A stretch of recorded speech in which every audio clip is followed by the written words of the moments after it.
A few years ago, a man was traveling along a riverbank in southern Iran. He saw something glistening. It turned out to be a priceless vase from ancient Persia. The discoveries at Jiroft are astonishing in terms of the quantity and quality of materials that have been excavated, mainly illegally, unfortunately. This amateur footage shows what happened next, as hundreds of treasure hunters swarmed over Jiroft. They dug up buried riches, ancient art that made their finders fortunes. But some now think what they discovered was much more important than treasure. The frenzied prospectors had actually revealed relics from a lost city. Had these people inadvertently found the birthplace of human society? If they had, it would go against conventional wisdom. It's always been thought that civilization started in either Mesopotamia, now in Iraq, or in the Indus Valley, now in India and Pakistan. But legends speak of an even earlier kingdom called Aratta. No traces of it have ever been found. This film follows the archaeologist given the task of excavating Jiroft in search of this lost realm. His job, to assess the evidence and perhaps reveal a mythical city, the capital of the kingdom of Aratta, the first civilization. As soon as I read about it, I bubbled over with excitement because I think this could be the biggest archaeological story in my time.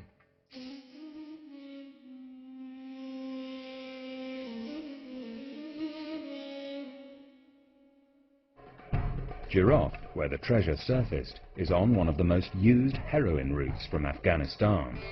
Experienced smugglers quickly converged on the town. For a handful of dollars, they were able to buy objects for which Western art collectors eagerly paid hundreds of thousands of pounds. An entire year passed before the Iranian authorities grasped the scale of the traffic in relics. Early in 2001, the police launched a major operation to shut down the illegal trade. One arrest alone led to the seizure of 200 items. But who could identify the stolen goods and assess their value?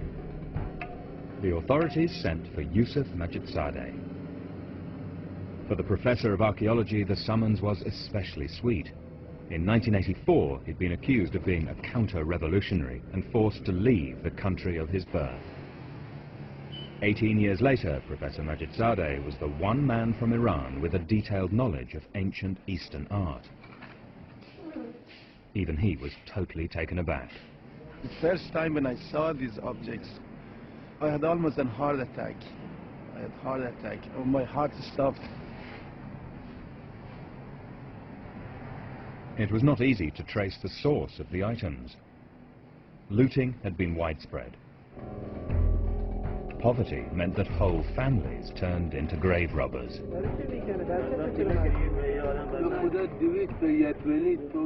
This morning the schoolmistress asked me for 10 pence for fees. I just don't have the money.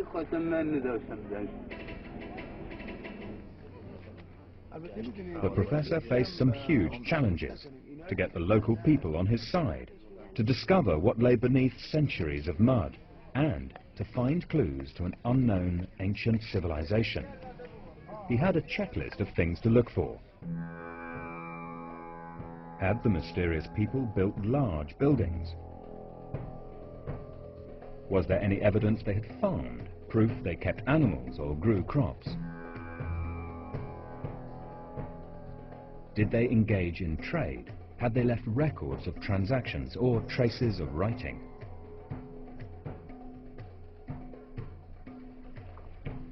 And did their works of art contain clues, signs of a culture rich in images and stories?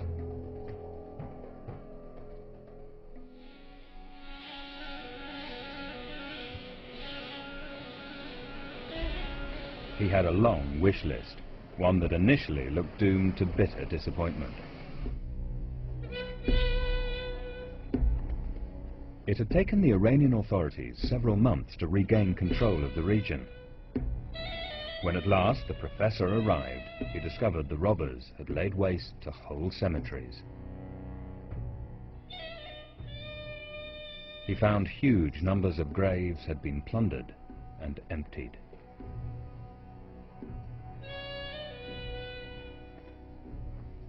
Large numbers of people had been buried here. Who were they? How developed had their culture been?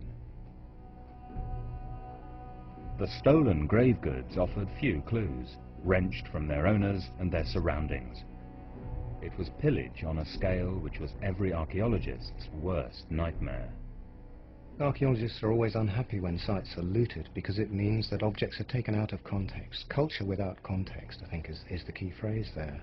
Because we have the objects, but we've no idea what they were associated with. We have lost a great amount of information. Not only the objects, but lots of information. We don't have any skeleton, any bones that we can study, nothing at all. We don't know who they were. We don't know what was their relation to one another. We don't know their diseases. We don't know their religion. Sad, very sad.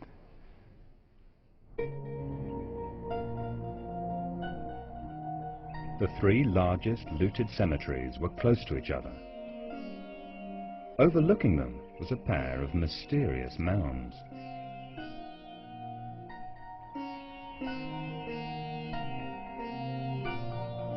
Their surface was littered with scattered shards of pottery, 5,000 years old. The mounds themselves were exceptionally large. Professor Majidzadeh had a hunch they held a secret, but even he who believed in the ancient kingdom of Aratta could not have foreseen what they concealed.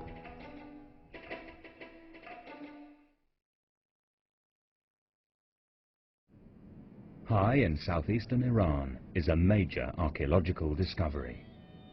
A hidden valley where conditions are ideal for civilization to have appeared. And it sits halfway between the two traditional cradles of civilization. Mesopotamia, now in Iraq, and the Indus Valley, reaching up into India and Pakistan. Western archaeologists had paid scant attention to this 400-kilometer-long strip of land. Just one small mound had been partially excavated. Here, barely 30 kilometers south of Jiroft, where the valley is at its widest, destitute local people had unearthed the most valuable cups and vases.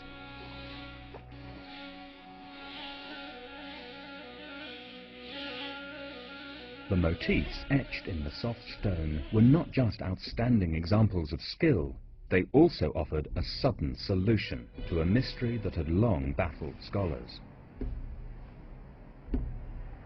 Professor Majidzadeh was well aware that fragments of objects with similar designs had been found throughout the ancient world.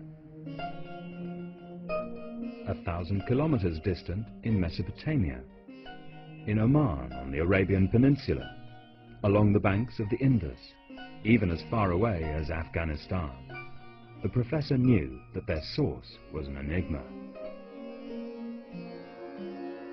The sheer number recovered in this valley and their similarity allowed the professor to solve the riddle. The pieces had to have come from here, at Jiroft. And to his delight, they surpassed Mesopotamian art. I cannot explain how exciting was seeing those objects. For the first time in my life, I was seeing something which was against what I had learned all through my life in archaeology. I saw something which doesn't exist in Mesopotamia, much more elaborate than Mesopotamian art. The professor was forced to an astounding conclusion. The treasures must have come from an earlier civilization, one more highly developed than Mesopotamian society, perhaps from the very kingdom of Aratta itself.